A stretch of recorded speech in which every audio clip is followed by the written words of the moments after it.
Start. வணக்கம். AS fruit garden, Vadapayamangalam, Thittacheri, Tiruvarur district. 11 மாதத்துக்கு முன்னாடி வந்து நம்ம ட்ரம்மு மூலம் எப்படி டெரஸில் வந்து ட்ராகன் ஃப்ரூட் வளர்க்குறது அப்படின்னு பார்த்துருப்போம். இது எல்லாமே வந்து பார்த்திங்க அப்படின்னா ட்ரம்மில் 11 மாதத்தில் இந்த அளவுக்கு க்ரோத் இருக்குது. ட்ரம்மு நம்ம வந்து 80 லிட்டர் ட்ரம்மில் மெனூர் உட்பட சொல்லியிருப்பேன். மண் கலவையே கிடையாது. ஆட்டாம்புழுக்க ஒரு லேயர் வந்து பார்த்திங்க அப்படின்னா கம்போஸ்ட் போட்டிருப்போம். அப்புறம் சாணம் உரம், இது எல்லாம் கம்பைன் பண்ணிவிட்டு கீழே வந்து தேங்காய் நார் போட்டு ஃபில் பண்ணிவிட்டு நம்ம இந்த சப்போர்ட் சிஸ்டத்தில் மேலே ஏற்றி விட்ருக்கோம். அவ்வளோதான். பார்த்திங்கன்னா 11 மாதம்தான். ஏற்கனவே ஒரு கட்டிங்ஸ்லேருந்து எடுத்துகிட்டு வந்து டெவலப் பண்ணி வச்சது தான் இது American red beauty dragon fruit சொல்கிறது. 11 மாதத்துலேயே இந்த அளவுக்கு நல்லா படர்ந்துருக்கு. என்ன அப்படின்னா நல்ல வெயில் நல்லா சஃபிஷியன்ட் வெயில் கிடைக்கிறதுனாலையும் நியூட்ரிஷன் பார்த்திங்க அப்படின்னா நல்லா வந்து மண்ணே போடாமல் அந்தளவுக்கு நியூட்ரிஷன் போட்டிருக்கிறதுனாலையும் இந்த அளவுக்கு க்ரோத் இருக்குது. பார்த்திங்கன்னா ஃப்ரூட்டோட சைஸே நல்ல பெருசாக இருக்குது.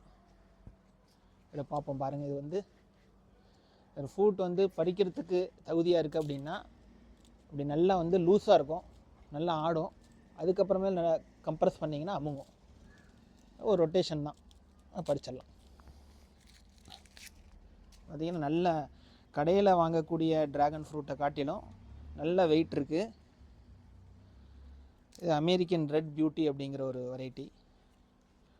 ஒரே இதில் இன்னொன்று இது இருக்குது, அதுவும் பறிக்கிற மாதிரி தான் இருக்குது. பார்ப்போம். அதுவும் வந்து லூஸாக இருக்குது, ஒரு ரொட்டேட் பண்ணால் போதும். நல்ல வெயிட்டு. அப்படி கொஞ்ச நாள் விட்டீங்க அப்படின்னா, பறிக்க விட்டீங்க அப்படின்னா ஒரு கிராக் விழுந்துடும். அந்த கிராக்கை வச்சுமே நல்லா முத்திருச்சு அப்படிங்கிற பார்க்கலாம். இந்த சென்டர் பகுதியில் வந்து பார்த்திங்கன்னா ஒரு கிராக் இருக்கும். அந்த கிராக்கை வச்சுமே நம்ம நல்ல ஹார்வெஸ்ட் பண்ணக்கூடிய டைமாக என்ன அப்படின்னு தெரிஞ்சிடும். ரொம்ப விட்டிங்கன்னா நல்லா பொழந்துடும். பார்த்திங்கன்னா எந்த பறவைகள் தொல்லையும் இல்லை. பிகினிங்கில் பார்த்திங்கன்னா இங்கே வந்து ஒரே கிளி தொல்லை இருக்கும், கிளியோட தொல்லை இருக்கும்னு நினச்சோம். ஆனால் எதுவுமே இதை வந்து எதுவும் டச் பண்ணலை. இது அமெரிக்கன் ரெட் பியூட்டி அப்படிங்கிற ஒரு ட்ராகன் வெரைட்டி. இன்னும் நிறைய ஒவ்வொரு வெரைட்டியுமே நம்ம வச்சுருக்குறோம். டெரஸில் வந்து பார்த்திங்கன்னா ரொம்ப ஃபாஸ்ட்டாக இருக்குது க்ரோத்து. இது எல்லாமே வந்து இப்போ இது வந்து கட்டிங்ஸ் நடுவில் வச்சது. இதெல்லாம் 11 மாதத்துக்கு முன்னாடி வச்சது தான் எல்லாம். இந்த இதுலேயே நம்ம வீட்டோட வேஸ்டேஜ் எது இருந்ததுனாலும் நம்ம இதில் வந்து ஃபில் பண்ணிக்கலாம். இது வந்து சாத்துக்குடி தோல் இருக்குது. ஜென்ரலாக நம்மளோட வேஸ்டேஜ் வந்து மேல் லேயரில் போட்டு ஃபில் பண்ணிக்க வேண்டியதான். இந்த இடம் கொஞ்சம் நிழலாக இருக்கிறதுனால இதோட க்ரோத் மட்டும் கொஞ்சம் கம்மியாக இருக்குது. தென்னை மரத்து நிழலில் இருக்கிறதுனால கொஞ்சம் க்ரோத் கம்மியாக இருக்குது. மற்ற எல்லாமே நல்ல க்ரோத்தாக இருக்குது.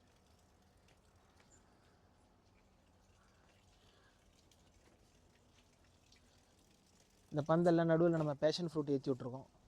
முதலே சொல்லியிருந்த மாதிரி இதில் வந்து நடுவில் வந்து ஃபுல்லாக பேஷன் ஃப்ரூட்டு ஃபில் ஆகிடும். அதோட கொடி நல்லா ஃபில் ஆகிடும். இந்தமாரி வர டிசீஸ் பார்த்திங்க அப்படின்னா இந்த எல்லோயிஷாக இருக்கிறது மேக்ஸிமம் வராது, கீழே விழுந்துடும்.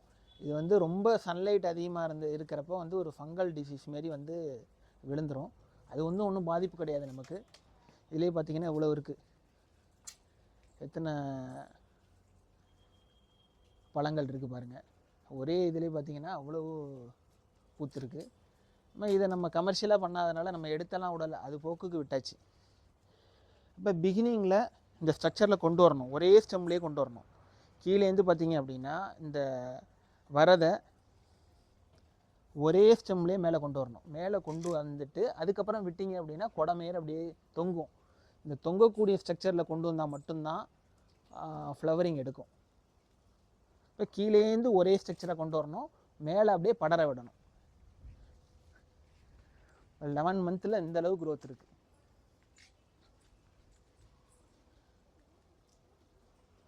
எல்லாமே நல்ல க்ரோத்து. எல்லாமே ஃப்ளவரிங் விட்டு பழங்களே ஒரு 10-15 பழம் பறிச்சிருப்போம்.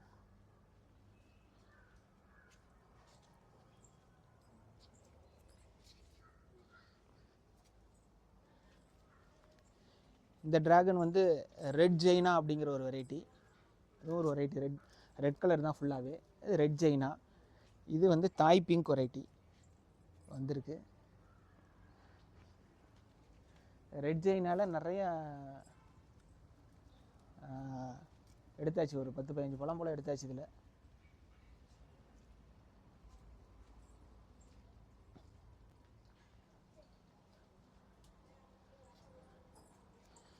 வேணால் நம்ம ஒரு பழத்தை வேணால் நம்ம கட் பண்ணி டேஸ்ட் பண்ணி பார்க்கலாம். ட்ராகன் ஃப்ரூட்டை பொறுத்த வரைக்கும் நம்ம வந்து அப்படியே வாழைப்பழ தோல் உரிக்கிற மாதிரியே உரிக்கலாம்.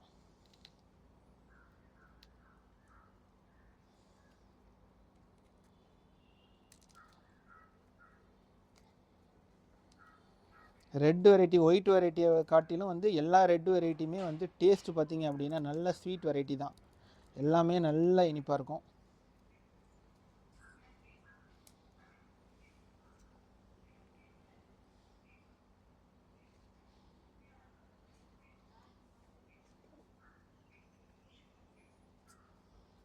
சாப்பிட்டு சொல்லி எப்படி இருக்குன்னு.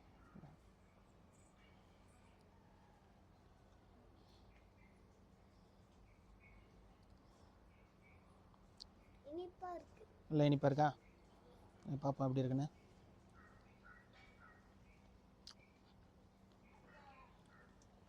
நல்ல விதை வந்து நல்ல மொறுமொறுன்னு இருக்கிற அளவுக்கு இருக்குது. நல்ல இனிப்பாக இருக்குது. நல்ல அப்படியே நல்ல கரையுது, அப்படியே நல்ல ஸ்வீட். ஆர்கானிக்காக நம்ம வீட்டிலே நம்ம ஒவ்வொரு வீட்டு டெரஸ்லேயுமே இது கண்டிப்பாக வைக்கலாம். நல்ல ஜூஸு, நல்ல ரெட் கலரு, நல்ல ஜூஸியாக இருக்குது. நடுவில் ஒரு பிடிச்சிருக்கா? இந்த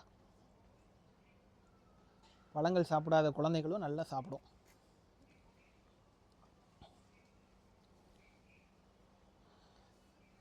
நல்ல ரெட் கலர் இருக்கிறதுனால ஆன்டி ஆக்சிடெண்ட்டோட லெவல் வந்து ரொம்ப ஜாஸ்தி. நம்மளோட இம்யூன் சிஸ்டத்துக்கு நல்ல அந்த ஆன்டி ஆக்சிடென்ட்ஸுங்கிறது ரொம்ப முக்கியம்.